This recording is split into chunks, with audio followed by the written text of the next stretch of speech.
자, 오늘 함께 나눌 하나님의 말씀은 히브리서 10장 26절부터 39절까지의 말씀입니다.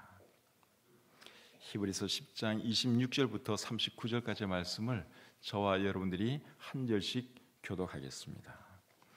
우리가 진리를 아는 지식을 받은 후 짐짓 죄를 범한즉 다시 속죄하는 제사가 없고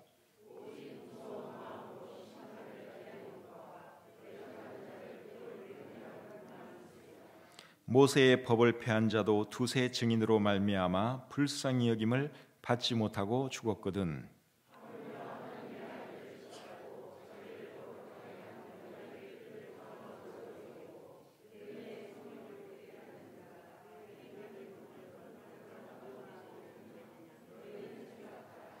원수 갚는 것이 내게 있으니 내가 갚으리라 하시고 또다시 주께서 그의 백성을 심판하리라 말씀하신 것을 우리가 아노니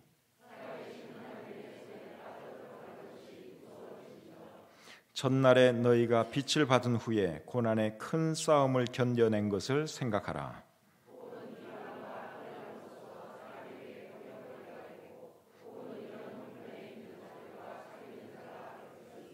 너희가 갇힌 자를 동정하고 너희 소유를 빼앗기는 것도 기쁘게 당한 것은 더 낫고 영구한 소유가 있는 줄 알미라.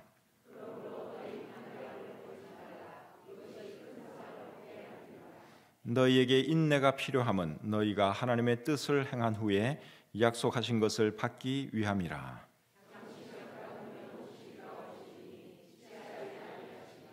나의 의인은 믿음으로 말미암아 살리라. 또한 뒤로 물러가면 내 마음이 그를 기뻐하지 아니하리라 하셨느니라.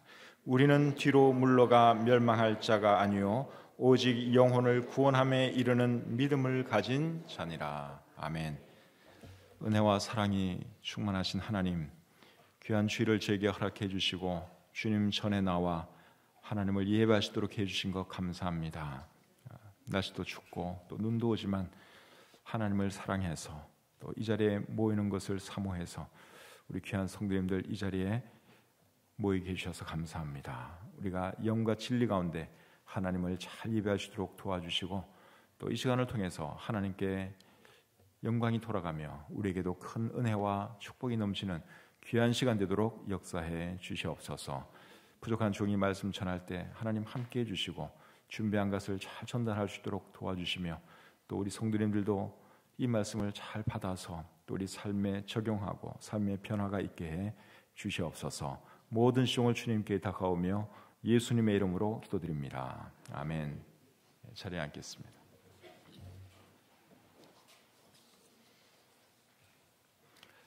대한민국에 태어나서 대한민국에서 신앙 생활하며 살아가는 것은 큰 복입니다.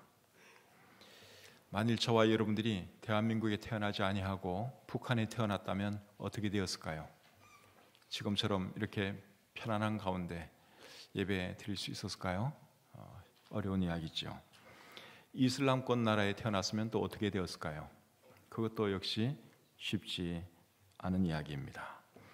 이런 것 생각하면 대한민국에 태어나서 대한민국에서 신앙생활하며 살아간다고 하는 것은 보통 큰 축복이 아닙니다. 그렇다면 1세기 때 살았던 히브리 그리스도인들은 어떤 상황 속에서 신앙생활을 했을까요? 1세기 때 살았던 우리 그리스도인들, 특별히 히브리서의 수신자들은 어떤 신앙생활을 했을 것 같습니까? 히브리서의 수신자들은 히브리 그리스도인들입니다. 그들은 어디서 생활을 했는가 하면 이탈리아에서 생활을 했습니다. 100% 정확한 것은 아니지만 그랬을 가능성이 굉장히 높습니다. 히브리서 13장 24절을 보시면 우리가 그런 것을 짐작할 수 있습니다. 한번 찾아보실까요? 히브리서 13장 24절입니다. 너희를 인도하는 자들과 및 모든 성도들에게 문안하라. 이달리아에서 온 자들도 너희에게 문안하느니라. 여기 이달리아라는 말이 나오죠. 오늘날의 이탈리아예요. 이탈리아에 있는 사람들에게 문안한다. 그렇게 여기 이탈리아에서 온 사람들이 그 수신자들에게 안부를 전한다. 지금 그렇게 말씀을 하고 있는데 이 말을 통해서 우리가 무엇을 아시는가 하면 히브리서의 히브리서는 이탈리아에서 기록되지 않은 것이 확실하고, 그리고 히브리서의 수신자들은 이탈리아에서 살고 있었을 가능성이 굉장히 높다고 하는 것입니다. 그 당시는 로마가 세상을 지배하고 있었습니다. 로마는 이탈리아 안에 있는 한 도시죠. 지금도 그렇고 옛날에도 그랬습니다. 근데 그 로마에서 이제 나라가 그 도시국가죠. 힘을 얻어가지고 전 세계를 제패했습니다. 그래서 로마가 그 당시에는 이 세상을 지배하고 있었는데, 그 당시 로마 제국의 황제가 누구였는가 하면 네로 황제였습니다. 네로 들어보셨죠? 이 사람은 기독교인들을 핍박하기로 악명 높은 사람입니다. 그래서 예수 믿는 사람들 잡아다가 원형 경기장에 집어넣어놓고 사자들의 먹이가 되도록 했습니다. 산채로 원형 경기장에 던져지고, 그러면 굶주린 사자들이 나와서 살아있는 그리스도인들을 잡아먹고 그렇게 했습니다. 또 그것을 네로 황제와 그 로마 사람들은 즐겼습니다. 참 잔인한 사람들이죠. 그리고 살아있는 사람 몸에 불을 붙여가지고 그것을 밤에 횃불로 사용을 했습니다. 얼마 전에 지금도 하고 있는지 모르겠지만 바울이라고 하는 영화가 있죠. 그 영화에 보시면 그런 장면이 나옵니다. 살아있는 사람 몸에 불을 붙여요. 그리고 그것을 이제 횃불로 쓰는 거예요. 그러면 물론 이제 어느 순간 죽겠죠. 생명이 끊어지겠죠. 그러나 그것이 계속 타는 것입니다. 그래서 그게 밤에도 로마 거리를 환하게 비춘 것이 실제적으로 있었던 이야기입니다. 네로 황제가 그런 짓을 했습니다. 그러니 여러분, 히브리서의 수신자들이 여러분 얼마나 어려운 상황 속에서 신앙생활을 했는지 우리가 짐작할 수 있습니다. 또한 그들은 동족인 유대인들로부터도 핍박을 받았습니다. 왜 유대인 그리스도인들이 왜 자기 동족들로부터 핍박을 받느냐? 예수님 믿는다고, 유대교를 버렸다고, 그래서 많이 힘들게 했습니다. 쫓아내기도 하고, 집에서 쫓아내기도 하고, 직장에서 쫓아내기도 하고, 그러면 이제 유대인 그리스도인들은 오갈 데 없는 그런 처지가 되는 것이죠. 거리에서 방황하기도 하고, 참 정말 어렵고 힘든 그런 시절을 그들이 보내야 했습니다. 그러다 보니까 히브리 그리스도인들 중에는 다시 유대교로 돌아가려는 사람들도 있었습니다. 예수님 믿는 게 너무 힘드니까, 너무 핍박이 심하니까 도저히 못 견디겠다. 내가 다시 유대교로 돌아가든지 예수 믿는 것을 포기하든지 뭐 해야 되겠다. 그러면서 예수님 믿는 것을 포기하려는 사람들도 나오고 유대교로 다시 돌아가려는 사람들도 나오는 그런 상황이 되고 말았어요. 그래서 히브리서 기자가 이제 그런 사람들을 염두에 두면서 다시 유대교로 돌아가는 일이 없도록 하기 위해서 오늘 이 본문의 말씀을 기록하고 있는데 두 가지 방식으로 말을 합니다. 첫째는 경고하는 방식으로 말을 하고 두 번째로는 격려하는 방식으로 말을 합니다. 그럼 먼저 경고하는 방식으로 말하는 내용부터 보도록 하겠습니다. 26절부터 29절까지 말씀 제가 다시 한번 읽어보겠습니다. 우리가 진리를 아는 지식을 받은 후 짐짓 죄를 범한즉 다시 속죄하는 제사가 없고 오직 무서운 마음으로 심판을 기다리는 것과 대적하는 자를 태울 맹렬한 불만 있으리라. 모세의 법을 폐한 자도 두세 증인으로 말미암아 불쌍히 여김을 받지 못하고 죽었거든 하물며 하나님의 아들을 짓밟고 자기를 거룩하게 한 언약의 피를 부정한 것으로 여기고 은혜의 성령을 욕되게 하는 자가 당연히 받을 형벌은 얼마나 더 무섭겠느냐. 자, 방금 읽은 이 말씀은 예수님을 믿다가 유대교로 또는 세상으로 돌아가려는 유대인 그리스도인들에게 하는 말씀입니다.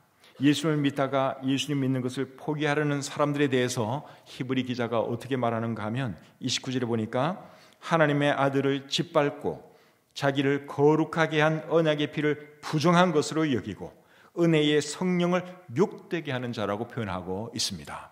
그러니까 예수님 잘 믿다가 예수님 믿는 것이 힘들다고 유대교로 돌아가는 것은 하나님의 아들을 짓밟는 행위고 언약의 피를 부정한 것으로 만드는 것이라고 여기 말씀하고 있죠.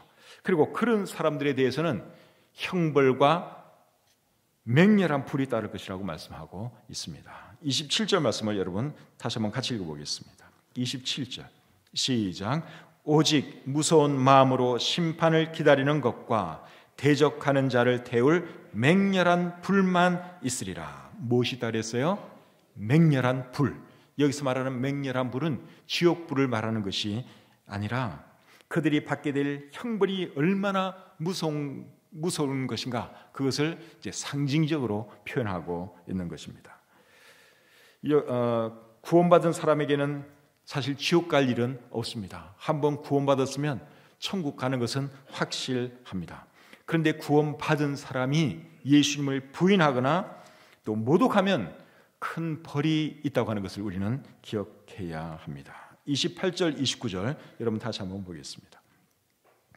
모세의 법을 폐한 자도 두세 증인으로 말미암아 불쌍히 여김을 받지 못하고 죽었거든 하물며 하나님의 아들을 짓밟고 자기를 거룩하게 한 언약의 피를 부정한 것으로 여기고 은혜의 성령을 욕되게 하는 자가 당연히 받을 형벌은 얼마나 더 무겁겠느냐 너희는 생각하라. 여러분, 구약시대 때 하나님의 율법을 무시하거나 어기면 죽임당한 것 여러분 알고 계시죠? 그때는 가차없이 죽임당합니다.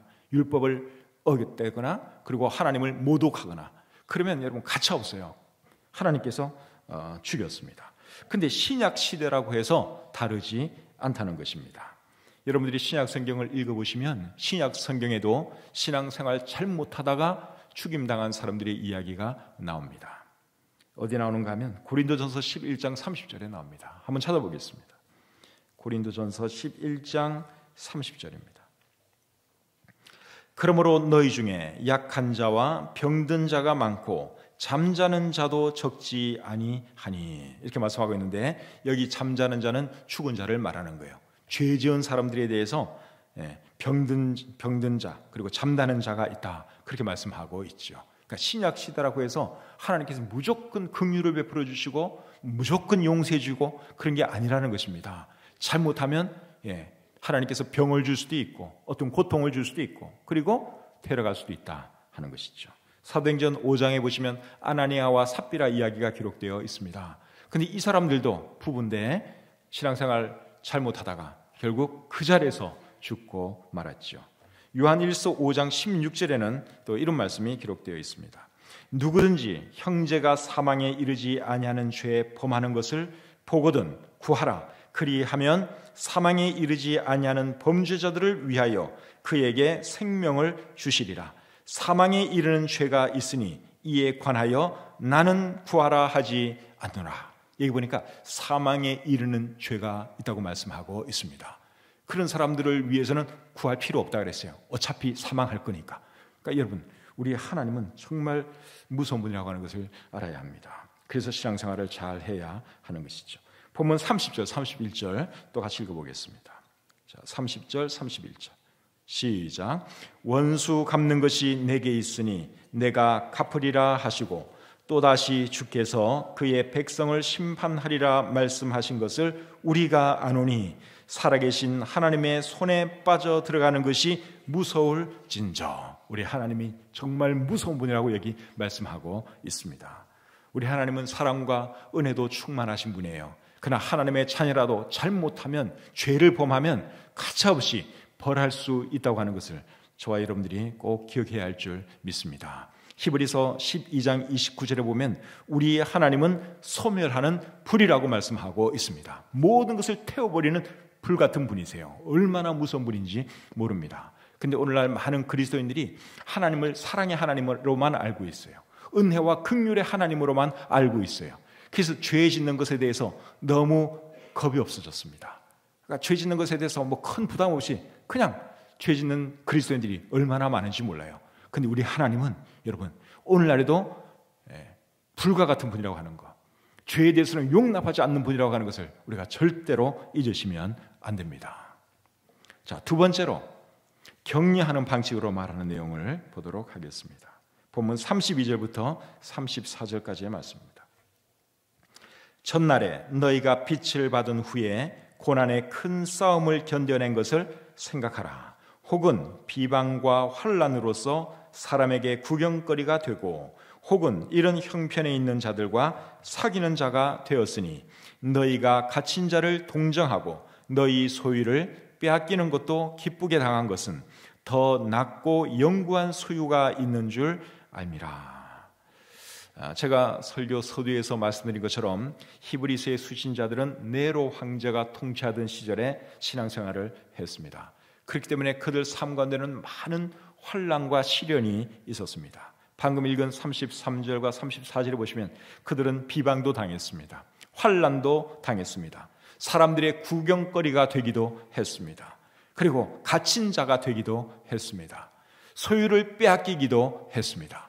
그런 식으로 이 사람들이 신앙생활을 그 네로 황제 시절에 했다고 오늘 이 본문이 말씀하고 있죠.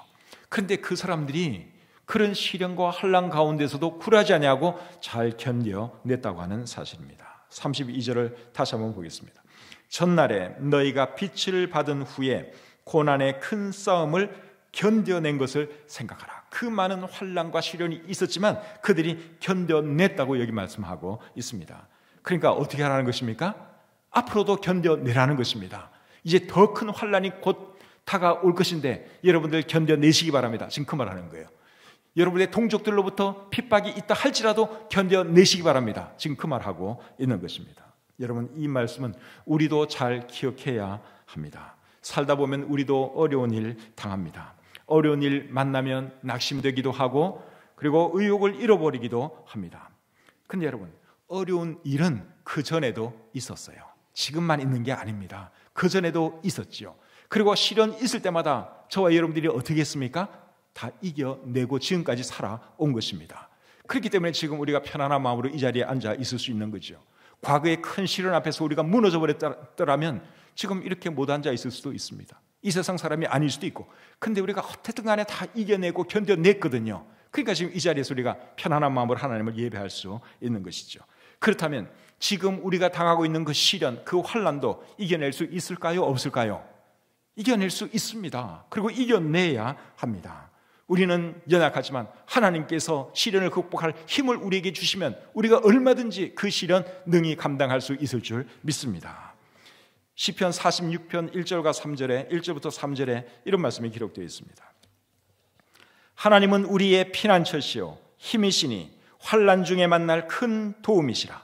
그러므로 땅이 변하든지 산이 흔들려 바다 가운데 빠지든지 바닷물이 솟아나고 뛰놀든지 그것이 넘침으로 산이 흔들릴지라도 우리는 두려워하지 아니하리로다. 여러분 믿으십니까? 우리 하나님이 우리의 힘이십니다. 환난 날에 우리 하나님이 우리의 피난처이십니다. 그 사실 여러분들이 붙들 수 있기를 바랍니다. 과거에도 여러분 하나님의 도움으로 다 극복해내셨어요. 지금 혹시 어려움 중에 있는 분 계시면 여러분 하나님 바라보면서 하나님의 도우심으로 승리할 수 있기를 바랍니다. 잠언 24장 16절에는 또 이런 말씀이 있습니다. 잠언 24장 16절 말씀 우리 같이 한번 읽어보겠습니다. 시작. 대저 의인은 7번 넘어질지라도 다시 일어나려니와 의인은 재앙으로 말미암아 엎드러지느니라. 의인은 7번 넘어질지라도 다시 일어난다 그랬습니다. 하나님께서 도울 힘을 하나님께서 우리를 도와주시니까 넘어져도 다시 일어나는 것이죠. 그러나 하나님 모르는 사람들은 한번 넘어지면 그걸로 끝날 수 있어요. 그런데 우리 예수님 믿는 사람들은 그렇지 않습니다. 하나님께서 우리를 도와주시고 우리를 옆에서 붙들어 주시고 그렇기 때문에 얼마든지 일어날 수 있다는 것이죠. 그래서 여러분 중에 혹시 어려움 중에 있는 분 계시면 여러분 극복하시기 바랍니다. 과거에도 다 극복해냈어요. 이보다 더한 것도 다 극복해내셨어요. 그럼 지금 당하고 있는 어려움 그것도 능히 극복할 수 있습니다. 신앙생활에서 오는 어려움도 마찬가지입니다. 사탄은 우리로 하여금 신앙생활 제대로 하지 못하도록 여러 가지 방법으로 우리를 흔들어 놓습니다. 1세기 때는 핍박이라는 방법을 가지고 믿는 사람들을 흔들었습니다. 오늘날에도 북한이나 이스라엘권 나라에서는 이 핍박이라고 하는 방법이 통합니다. 핍박을 가합니다. 그러면 사람들이 두려워서 신앙생활 제대로 할 수가 없죠. 그런데 오늘날 21세기 우리나라에서는 이제는 핍박을 가지고 핍박을 통해서 우리를 흔들거나 그러는 시대는 아닙니다. 적어도 우리나라에서는 사탄이 그런 공격을 하지는 않습니다. 근데 다른 방법으로 예수님 믿는 사람들 하여금 신앙생활을 하지 못하도록 흔들지요. 예를 들어서 막 바쁘게 만듭니다. 열심히 그냥 살아가느라고 신앙생활도 제대로 못하도록 그렇게 만들기도 하고, 또 쾌락이나 재물을 추구하도록 만들어서 우리로 하여금 하나님으로부터 멀어지도록 하기도 합니다.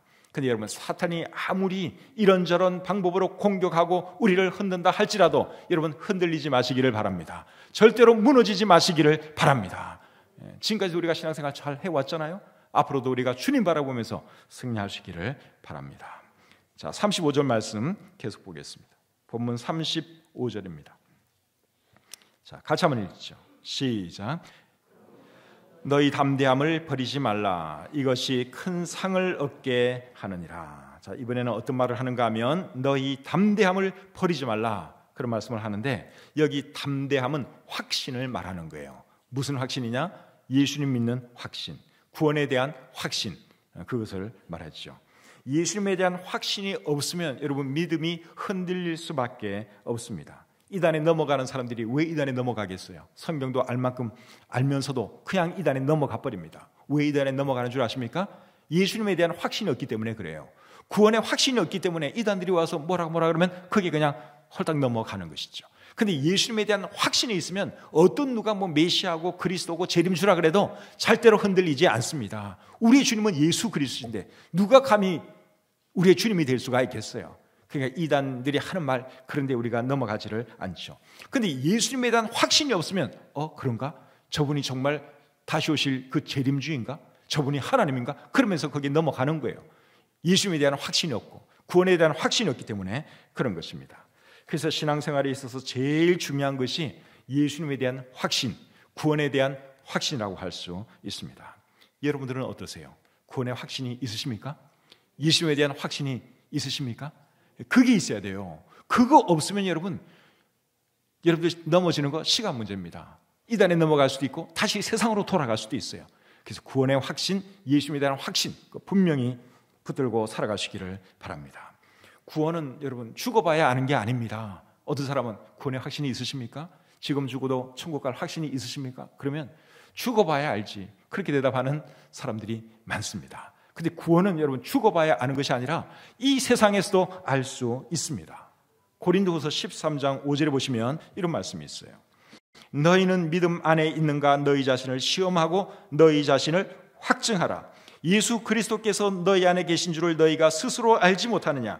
그렇지 않으면 너희는 버림받은 자니라. 스스로 알지 못하느냐? 그렇게 여기 묻고 있죠. 그러니까 구원 받았는지 안 받았는지 여러분 죽어봐야 아는 것이 아니라 지금 이 세상에서도 알 수 있다 하는 말씀이죠. 구원받은 것을 거듭났다는 말로 표현하기도 합니다. 영어로는 born again, 그런 말을 쓰는데, 여러분 사람이 태어나면 자기가 태어난 것을 압니까 모릅니까? 여러분들 이 세상에 태어난 거 알아요 몰라요? 알죠? 다 알잖아요. 내가 사람인 거 분명히 알잖아요. 그러면 거듭나면, 한 번 더 태어나면 그 사실을 알까요 모를까요? 압니다. 거듭난 사람은 압니다. 거듭나지 않은 사람은 모르지. 거듭난 사람은 알아요. 어떻게 아느냐? 느낌으로 아는 게 아니에요. 어떻게 아는가 하면 하나님 말씀과 성령님의 역사를 통해서 알 수 있습니다. 구원받은 사람들 마음속에는 성령님이 계십니다. 그 성령님이 이 말씀을 통해서 우리에게 구원의 확신을 주십니다. 예수님에 대한 확신을 주시고 천국에 대한 확신을 주시고, 그래서 내가 죽으면 천국 가는구나, 그것을 알 수 있는 것이죠. 혹시 여러분들 중에 아직 구원의 확신이 없는 분 계시면 집에 가셔서 로마서 10장 9절과 10절 그리고 요한복음 5장 24절을 잘 묵상하시면서 내가 구원받은 사람인가 아닌가 스스로 점검해 보시기를 바라고, 내가 천국 갈 사람인가 지옥 갈 사람인가 한번 스스로 점검해 보시기를 바랍니다. 여러분들 마음속에 성령님이 계시면 그 말씀을 통해서 여러분들이 구원의 확신을 갖게 될 거예요. 근데 성령님 자체가 안 계시면, 구원받은 사실이 없으면 그 말씀 아무리 읽어도 아무런 느낌이 없습니다. 로마서 10장 9절과 10절 그리고 요한복음 5장 24절이에요. 구원의 확신이 없는 분들은 집에 가셔서 한번 깊이 잘 묵상해 보시기를 바랍니다. 자, 36절 말씀을 계속 보겠습니다. 36절입니다. 같이 읽겠습니다. 시작. 너희에게 인내가 필요함은 너희가 하나님의 뜻을 행한 후에 약속하신 것을 받기 위함이라. 신앙생활을 잘 하려면 구원의 확신도 필요하지만 또 뭐가 필요한가 하면 인내가 필요합니다. 여러분, 세상을 살아갈 때도 인내가 많이 필요하죠. 인내하지 못하면 이 세상을 절대로 살아갈 수 없습니다. 인생을 80년, 90년 살아오신 분들은 사실 여러분 대단한 분들이에요. 그 살아오는 과정 중에 얼마나 많은 어려움이 있었겠습니까? 근데 그 많은 어려움 다 인내하면서 참고 살아온 거예요. 그래서 80세가 되고 90세가 된 것입니다. 그러니까 우리 젊은 사람들은, 연세 많은 분들 보면 일단은 존경하셔야 돼요. 그 험난한 인생을 다 살아낸 분들이에요. 인내심을 발휘했기 때문에 그렇게 할 수가 있었던 것이죠. 그런데 신앙생활을 하는데도 여러분 인내가 필요합니다. 그런데 우리로 하여금 인내하도록 도와주는 것이 있는데, 그게 뭔 줄 아십니까? 예수님이 다시 오신다는 그 사실입니다. 자, 37절 같이 읽겠습니다. 37절 시작. 잠시 잠깐 후면 오시리가 오시리니 지체하지 아니하시리라. 초대교회 성도들은 환난과 핍박 속에서 신앙생활을 했습니다. 그런데 환난과 핍박 속에서 신앙생활을 하면서 그들이 바라본 것이 뭔 줄 아십니까? 예수 그리스도의 재림이에요. 초대교회 성도들끼리 주고받는 인사 중에 마라나타라고 하는 인사가 있습니다. 마라나타 하는 이 말의 의미는 예수님은 다시 오십니다, 그 뜻입니다. 그러니까 너무 힘드니까 서로 만나면 그 인사하는 거예요. 마라나타, 예수님 곧 오십니다. 조금 더 우리 견딥시다. 그러니까 초대교회 성도들이 그 인사를 했습니다. 힘들고 어려운 상황 중에 계신 분 계시면 예수님께서 다시 오시는 그 사실을 기억하시기를 바랍니다. 30절 제가 다시 한번 읽습니다. 잠시 잠깐 후면 오시리가 오시리니 지체하지 아니하시리라. 여러분, 예수님께서 다시 오시면 이 세상 삶은 모든 게 다 끝나는 것입니다. 시련과 고통 다 사라지는 것입니다. 그리고 주님과 함께 영원히 우리가 천국에서 살게 되는 것이죠. 그리고 주님께서 다시 오시면 여러분들이 인내한 그 자체를 가지고도 하나님께서 큰 상을 주실 것입니다. 요한계시록 22장 12절에 보면 보라, 내가 속히 오리니 내가 줄 상이 내게 있어 각 사람에게 그가 행한 대로 갚아주리라 말씀하고 있습니다. 또 디모데후서 4장 8절에 보시면 주의 나타나심을 사모하는 자들에게는 의의 면류관을 주시겠다고 우리 성경이 기록하고 있습니다. 사는 것이 힘들고 신앙생활이 힘든 분 계시면 여러분, 주님께서 다시 오시는 그 사실을 바라보면서 힘내셔서 승리하시기를 바랍니다. 자, 이제 마지막으로 38절 39절 보겠습니다. 같이 읽죠. 시작. 나의 의인은 믿음으로 말미암아 살리라. 또한 뒤로 물러가면 내 마음이 그를 기뻐하지 아니하리라 하셨느니라. 우리는 뒤로 물러가 멸망할 자가 아니요 오직 영혼을 구원함에 이르는 믿음을 가진 자니라. 아멘. 예수님 믿는 사람들은 믿음으로 살아야 합니다. 우리가 구원받은 것도 믿음으로 받았죠. 그렇다면 살아가는 것도 마찬가지입니다. 믿음으로 살아야 합니다. 그리스도인으로서 승리하는 삶의 비결이 뭐냐? 믿음으로 살아가는 것입니다. 요한일서 5장 4절에 보니까 무릇 하나님께로부터 난 자마다 세상을 이기느니라. 세상을 이기는 승리는 이것이니 우리의 믿음이니라. 그렇게 말씀하고 있습니다. 어떻게 우리가 그리스도인으로서 승리하는 삶을 살아갈 수 있느냐? 믿음으로 살면 승리할 수 있습니다. 예수 믿는 사람들은 뒤로 물러나면 안 돼요. 항상 앞으로 전진하는 삶, 앞으로 나아가는 삶, 그런 삶을 살아야 합니다. 뒤로 물러가면 그거는 망하는 것입니다. 디모데후서 4장 10절에 보면 데마라고 하는 사람이 나와요. 데마, 사도 바울을 따라서 다녔던 사람인데 이 사람이 어느 순간 바울을 버리고 세상으로 돌아가 버립니다. 세상으로 돌아갔어요. 뒤로 후퇴한 것이죠. 참 슬픈 일입니다. 근데 바울 같은 분은 어떻게 했느냐? 앞만 바라보고 계속 달려가는 삶을 살았습니다. 그런 바울이 죽음을 바라보면서 디모데후서 4장 7절과 8절에서 이렇게 고백을 하고 있습니다. 디모데후서 4장 7절 8절. 나는 선한 싸움을 싸우고 나의 달려갈 길을 마치고 믿음을 지켰으니 이제 후로는 나를 위하여 의의 면류관이 예비되었으므로 주 곧 의로우신 재판장이 그날에 내게 주실 것이며 내게만 아니라 주의 나타나심을 사모하는 모든 자에게도니라. 사도 바울은 한평생 믿음을 지켰어요. 절대로 뒤로 물러가지 않았습니다. 항상 앞만 바라보면서 열심히 달려가는 삶을 살았습니다. 그렇기 때문에 죽을 때 정말 행복하게 상을 바라보면서 그가 눈 감을 수 있었습니다. 저와 여러분들도 바울처럼 다시 오실 주님 바라보면서 앞을 향하여 열심히 달려가는 그러한 삶을 살아갈 수 있기를 바랍니다. 그렇게 살아갈 때 하나님께서 우리를 통해 영광 받으실 것이고 우리를 통해서 기쁨을 누리게 될 것입니다. 하나님께서 여러분들과 함께 하셔서 꼭 승리하시는 여러분들이 다 되시기를 우리 주님의 이름으로 축복합니다. 기도하겠습니다. 하나님 아버지, 히브리서 10장 말씀을 통해서 또 하나님께서 우리에게 하시는 말씀을 저희가 마음의 귀로 들었습니다. 오늘 이 말씀을 잘 기억하도록 도와주시고, 참 우리도 바울처럼 앞만 바라보며 열심히 달려가도록 도와주시고, 어떤 상황에 처하든지 낙심하거나 좌절하지 않도록 붙들어 주시옵소서. 내게 능력 주시는 자 안에서 모든 것을 할 수 있다고 바울이 고백했는데, 우리도 여러분 어떤 환경에 처하든지 시련이 있든지 환난이 있든지 역경이 있든지 능히 믿음으로 승리할 수 있도록 도와주시옵소서. 주신 말씀 감사하오며 예수님의 이름으로 기도합니다. 아멘.